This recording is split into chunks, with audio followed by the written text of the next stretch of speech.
하나님의 것 따라하십시다. 하나님의 것.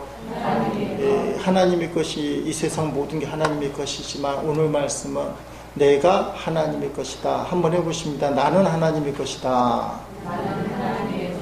나의 기쁨과 감사와 소망도 하나님의 것이지만 여러분 갖고 있는 답답한 마음, 울적한 마음, 왜 이러지 하는 것도 누구의 것이라고요? 하나님의 것. 하나님의 것. 수요 예배에 나오는 우리 집사님 부부가 있는데 이 남자 집사님이 조금 특별하신 분인데요.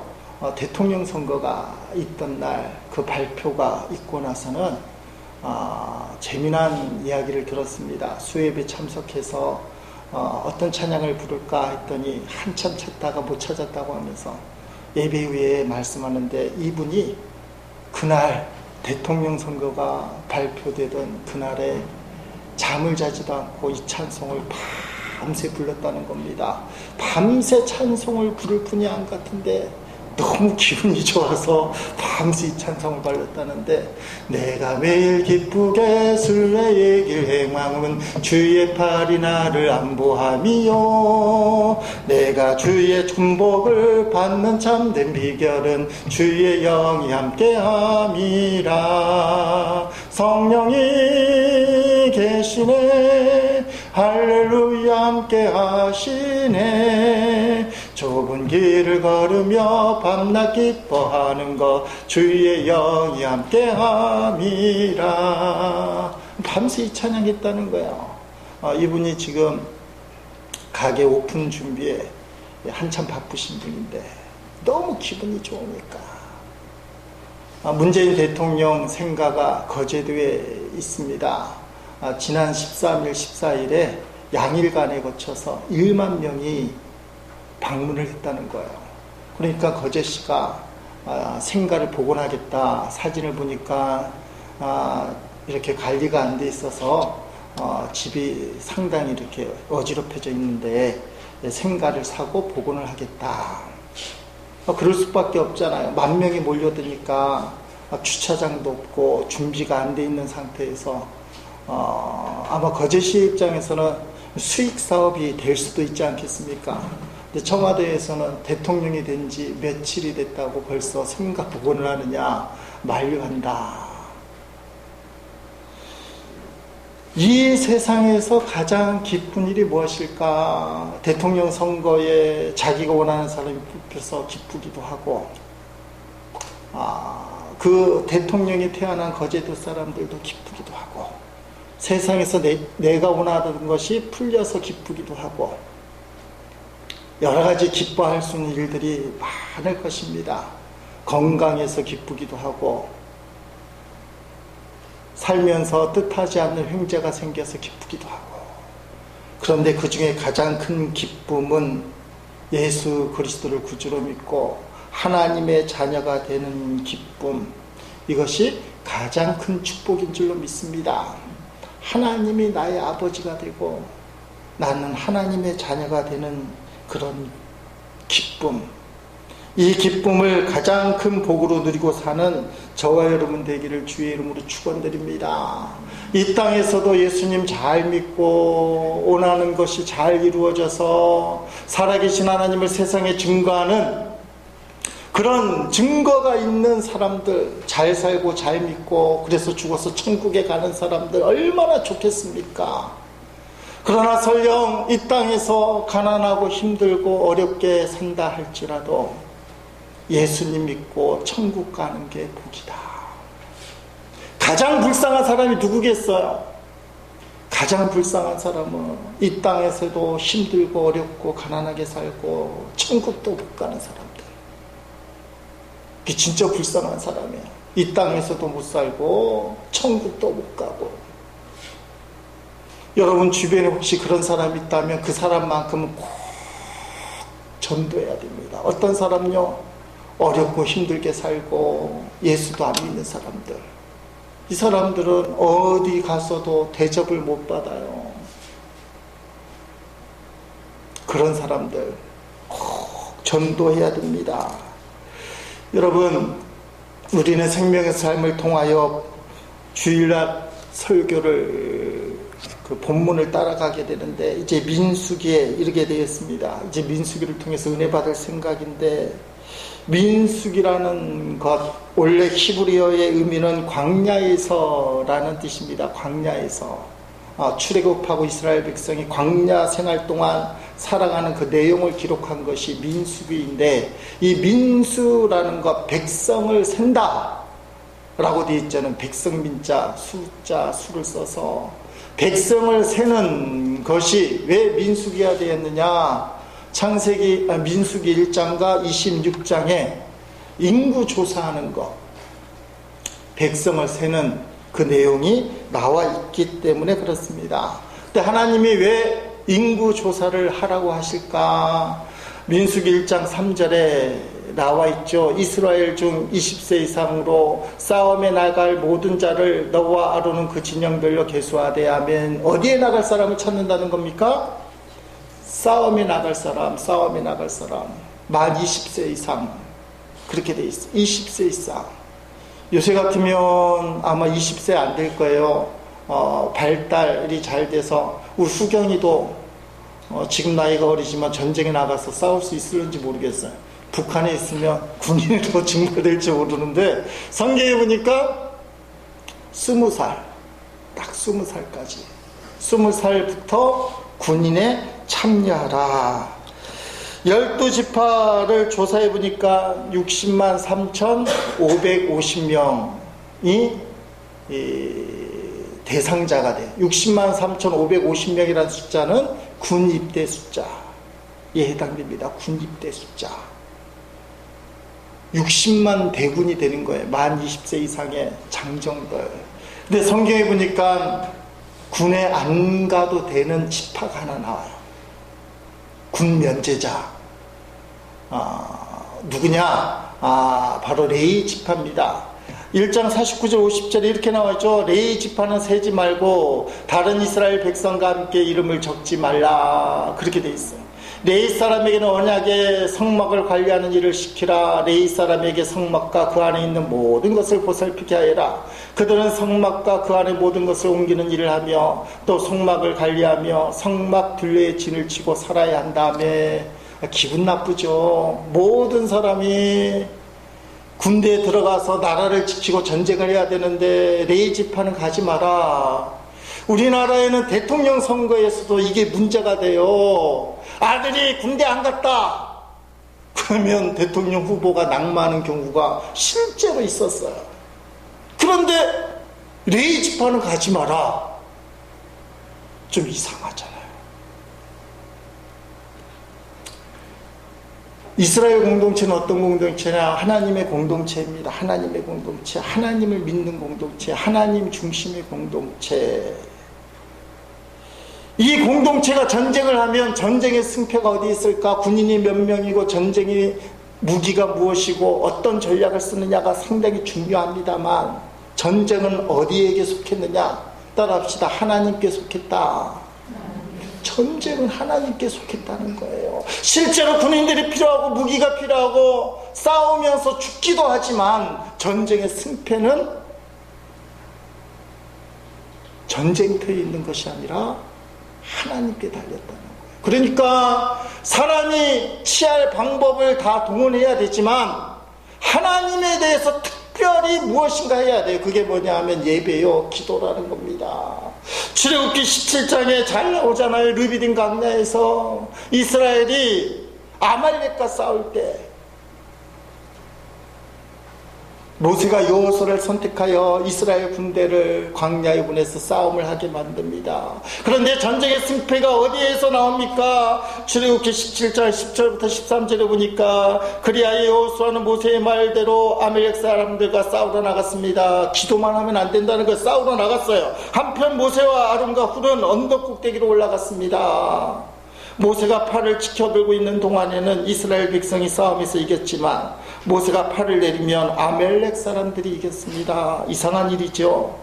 그러던 중 모세가 지쳐서 팔을 들 수 없게 되었습니다. 이때 사람들이 큰 돌을 가져다가 그 위에 모세를 앉혔습니다. 그리고 아론과 훌은 모세의 팔을 붙들어 올렸습니다. 아론은 모세의 안쪽에, 훌은 다른 쪽에 서 있었습니다. 그들은 해가 질 때까지 그렇게 모세의 팔을 붙들고 있었습니다. 그리하여 여호수아는 그 싸움에서 아말렉 사람을 물리쳐 이겼습니다. 아멘.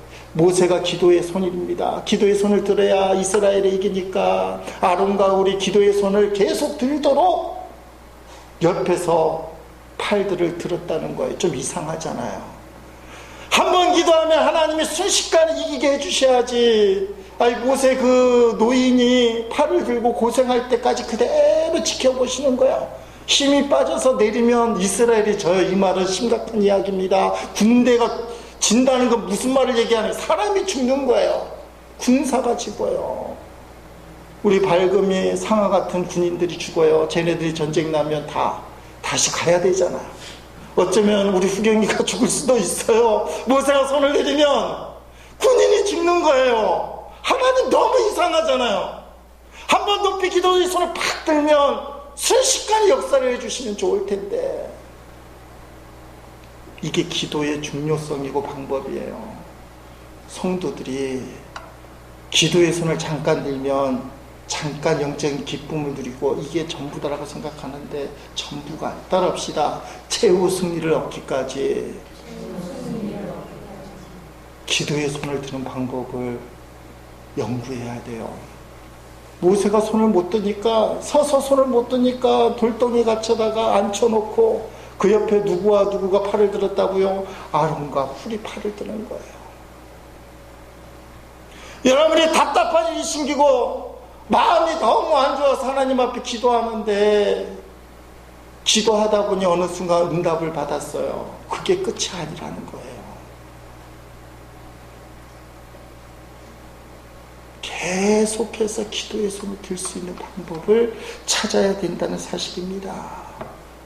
이스라엘 공동체는 하나님의 공동체이기 때문에 이스라엘이 전쟁을 하게 되면 군대를 보내야 돼요. 그래서 인구 조사를 하는 겁니다. 만 20세 이상의 청년들, 가서 전쟁에 나갈 수 있는 군인들을 선별해야 되니까 그들을 뽑아야 되지만 이것 갖고는 안 돼요. 전쟁은 하나님께 속한 것이니 특별히 영적 전쟁을 감당할 군사를 뽑아야 된다.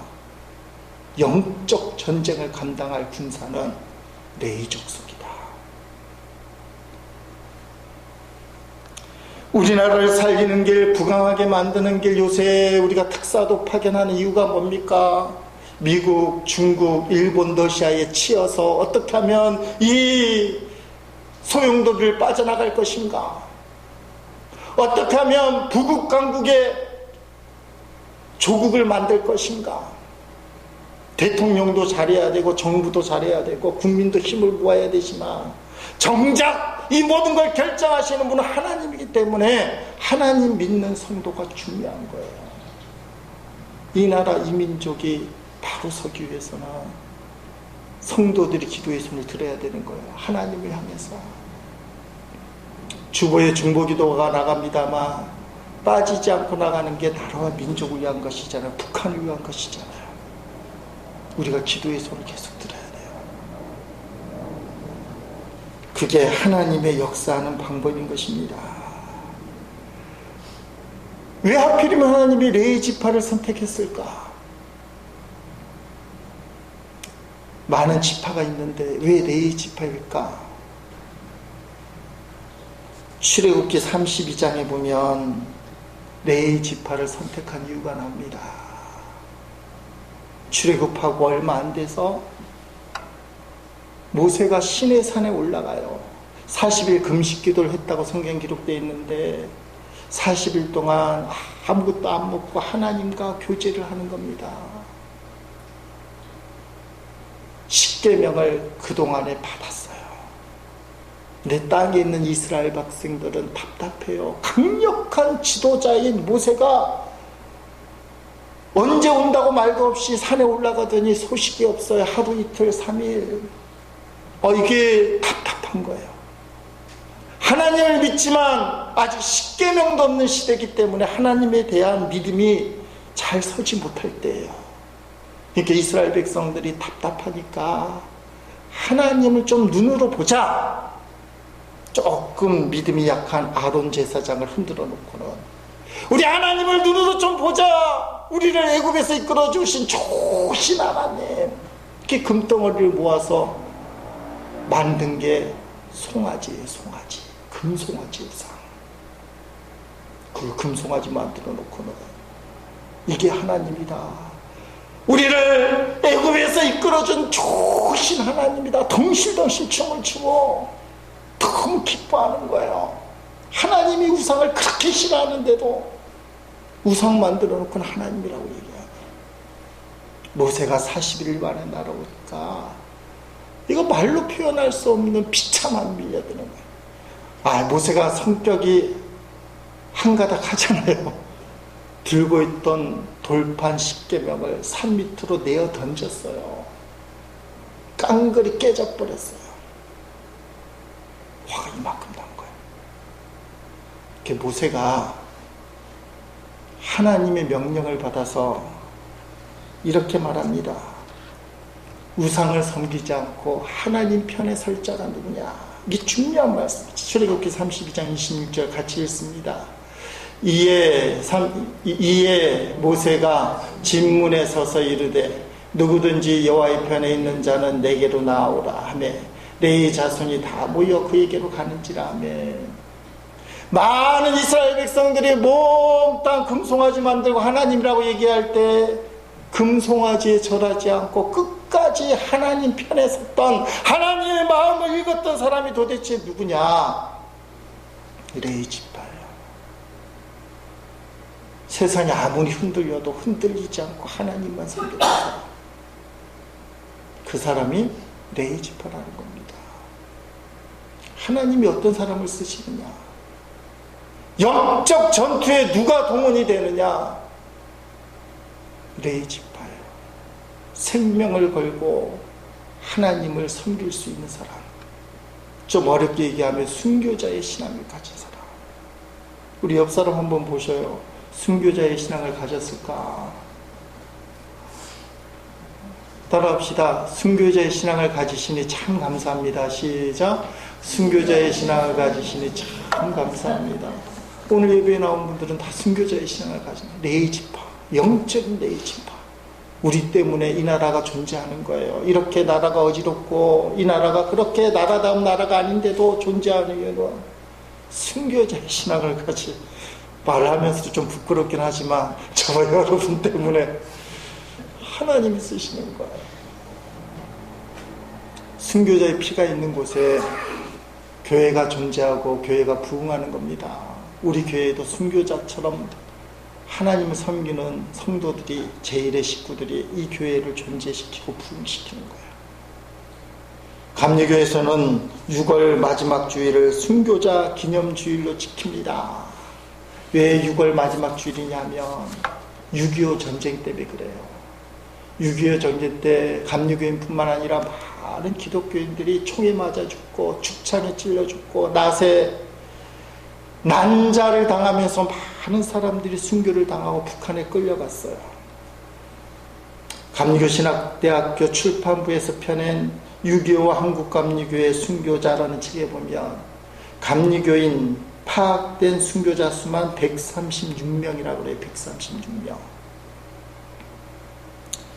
그 중에 한 분이 서기훈 목사님이라고 계십니다. 경기도 용인에 가면 한국기독교 순교자 기념관이 있는데 거기에 서기훈 목사님 순교 기념비가 있습니다. 사진을 하나 보면 잘 안 보이시죠? 경기도 용인에 가면 있는 건데 내용이 이렇게 쓰여 있습니다. 사어당사 비당사 생이구생 비시생. 당연히 죽어야 할 때 죽는 것 이는 참 죽음이 아니요. 그냥 살다가 죽는 건 참 죽음이 아니라 살아있으면서 살기를 바라는 것 이는 참 삶이 아니니라.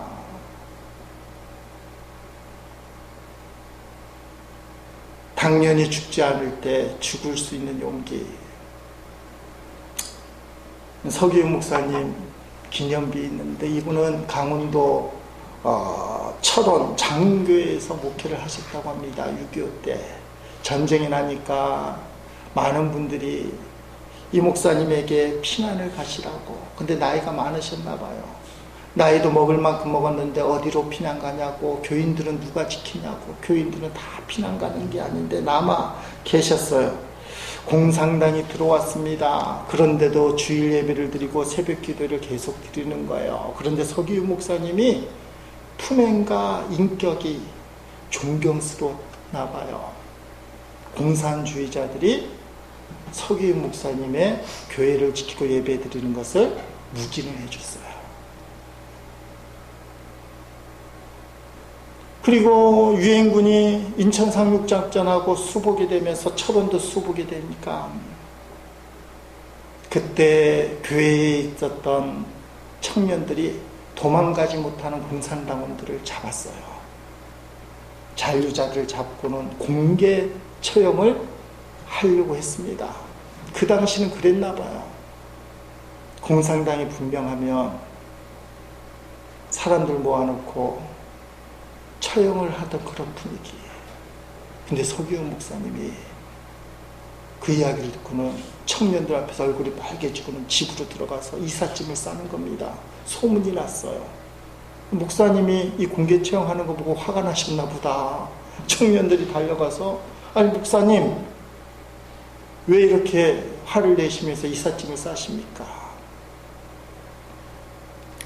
나는 전도자로 여기 왔다. 내가 너희들에게 예수 사랑을 가르쳤지 원수 만들고 사람 죽이라고 가르친 적은 없다. 그러니 난 이사를 가야겠다 라고 호통을 쳤다는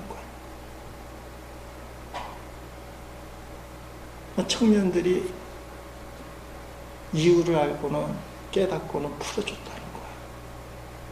그래서 철원에는 남아있는 공산주의자들이 처형이 안 된 겁니다. 그러면서 철원 지역이 북한군이 들어와서 그걸 차지하고 국군이 들어가서 수복을 하고 왔다 갔다 하는 사이에, 그런데 이 서기훈 목사님은 누가 들어오든지 상관없이 예배를 드리는 거예요. 주일 예배, 새벽 기도회, 교회를 유지하는 겁니다. 근데 마지막으로 국군이 철원을 수복할 때에 이 서기훈 목사님이 북한으로 피납됐다는 겁니다. 공산군에 의해서. 그래서 생사를 모른다는 거예요.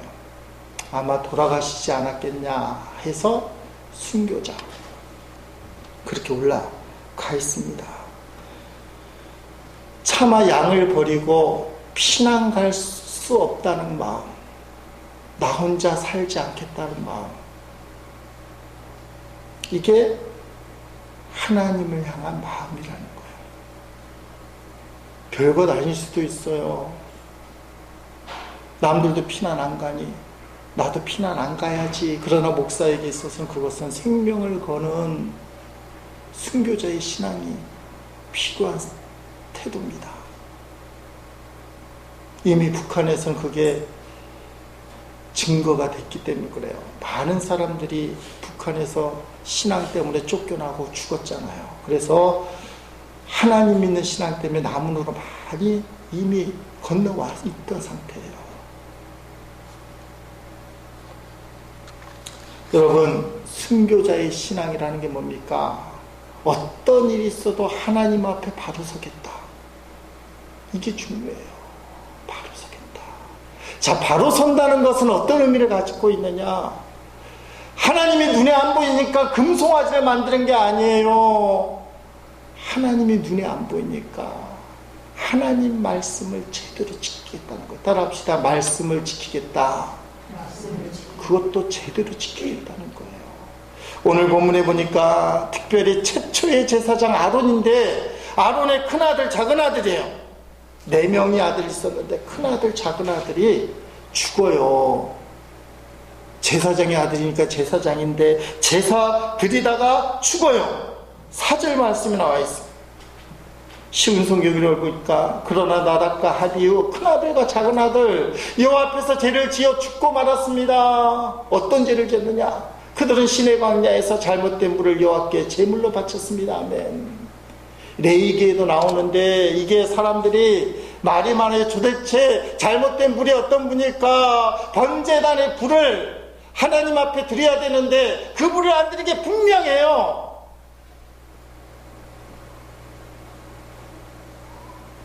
도대체 어떤 불을 드렸을까? 나답과 아비후가. 하나님은 도대체 불 하나 잘못 드린 걸로 제사장을 죽일 수 있을까? 여러분은 별로 놀라지 않지만 목사는 소름이 돋아요. 예배 잘못 드리면 죽어요. 말씀대로 하나님이 명령하신 불, 그것을 갖고 드리지 못하고 자기 마음대로 취한 불로 드리면 하나님이 치셨어요. 죄라고 그래요. 말씀대로 드리지 않는 제사 예배. 여러분들이 저를 도와주셔야 됩니다. 하나님 앞에 집중할 수 있도록. 하나님 앞에 집중하지 못하면 제가 죽을 수 있어요. 그 저를 돕기 위해서 스크린에 말씀도 나오고 반주도 하고 그러는 거예요. 또 목사님들은 죽지 않으려고 하나님 앞에 집중하지 못하게 되는 장애물들을 제거하는 겁니다. 그래서 갓난하게 막 울으면 어떤 목사님은 갓난하게 빨리 내보내세요. 왜 그러냐면 자기가 죽으니까 잘못하다가 예배 잘못 드리다가 좀 가하긴 합니다만 하나님이 어느 곳에 민감한지 보이잖아요. 예배하는 거. 제사장과 레위 지파는 하나님 앞에 예배하는 전적인 일을 감당하는 사람들이에요. 그래서 이 사람들은 군 입대까지 면제당하는 거예요.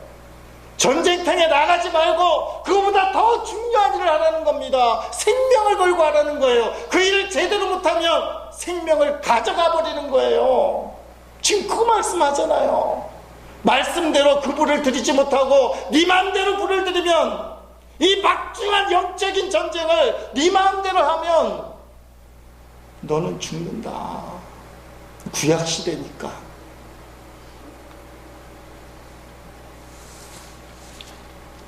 순교자의 신앙이라는 것은 어디서부터 시작되느냐? 말씀이 귀에 들어오고 말씀대로만 살겠다는 거, 말씀을 지키겠다는 거, 이게 순교자의 신앙이에요. 아무리 큰 소리를 치고 난 하나님을 위해 죽겠습니다, 어떤 상황과 형편에 놓였어도 생명을 하나님 앞에 드리겠습니다 하는데 살아가는 모습이 말씀과 거리가 멀다면, 예배 시간에 하나님의 은혜를 받지 못한다면 거짓말이에요. 다른 사람을 위해 나의 몸을 준다 할지라도 사랑이 없으면 아무 소용이 없다고. 하나님 사랑이 없으면. 예배 시간에 우리 모두가 주의해야 될 것은 하나님이 어떻게 하실까, 우리 예배를 어떻게 받으실까, 이 부분에 민감을 해야 돼요. 내가 잘하는 것이 아니라 따라합시다. 하나님이 원하는 것. 잘하는 것으로 치면 각 교회마다 예배 시간에 가수들 데려와야 되죠. 성악 전공부장들, 교수들 각 예배 교회마다 데려와서 찬양시켜야 되죠. 잘하니까. 교회 다니든 안 다니든 다 그럴 거 아니에요. 잘하기만 하면 된다면 반주자도 인류를 모셔오려고 그러는 거예요. 근데 하나님이 원하는 건 잘하는 게 아니에요. 하나님이 원하시는 거. 박자 음정을 못 맞춰도 정말 하나님을 사랑하는 마음으로 교회를 섬기고 예배를 섬기는 사람들이, 특별히 찬양 사역자들이 잘못하는 게 뭐냐면 자기 달란트 재능을 뽐내려고 하는데 문제가 있어요. 목사들이 잘못한 게 뭐냐면 내 마음대로 예배가 인도 안 되는 것에 대해서 화를 낸다면 문제가 있어요. 하나님이 원하는 게 뭘까?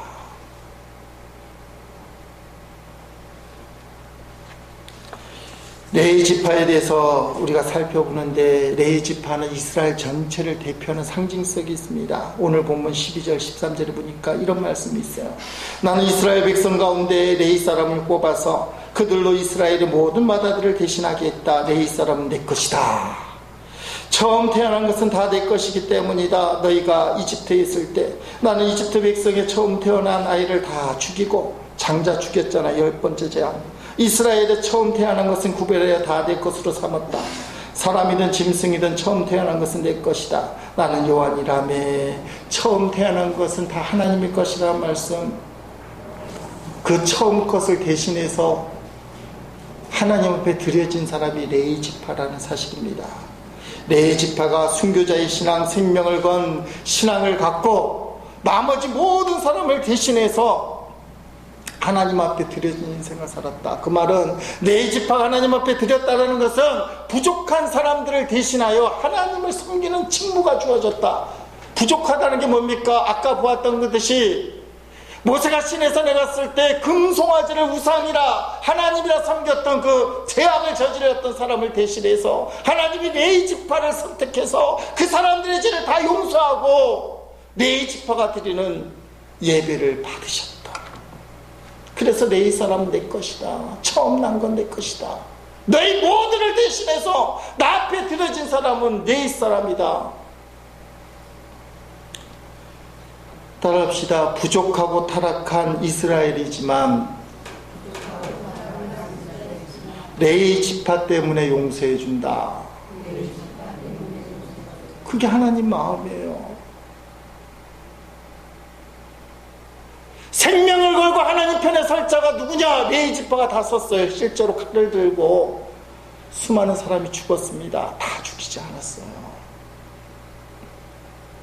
레위 지파가 남아있었기 때문에 이스라엘 공동체가 다 무너질 수 있었지만 그 중에 레위 지파가 순교자의 신앙을 가졌기 때문에, 생명을 걸고 믿음을 지켰기 때문에 이스라엘을 용서해 준 거예요. 오늘 이렇게 적용할 수 있습니다. 부족하고 타락한 사람들, 그러나 예수님 때문에 용서해 준다.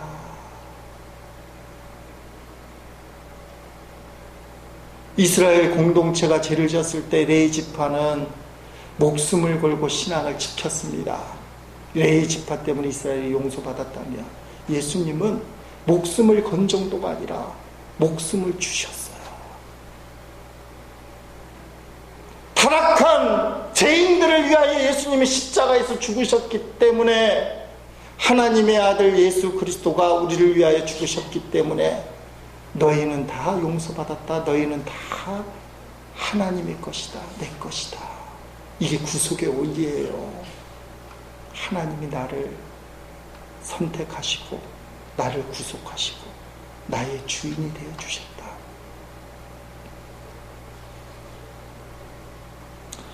고린도 전서에 이런 말을 합니다. 6장 19절 20절에 보니까 여러분의 몸은 하나님께 받은 것이며 여러분 안에 거하시는 성령의 성전이라는 사실을 알지 못하십니까? 여러분은 여러분 자신 것이 아닙니다. 여러분은 하나님께서 값을 치르고 산 몸입니다. 그러므로 여러분의 몸으로 하나님께 영광을 돌리십시오 하면, 여러분은 여러분의 몸이 아니라는 거예요. 하나님이 값을 치르고 산 몸. 예수님이 우리를 십자가에서 사셨어. 이게 구속이에요.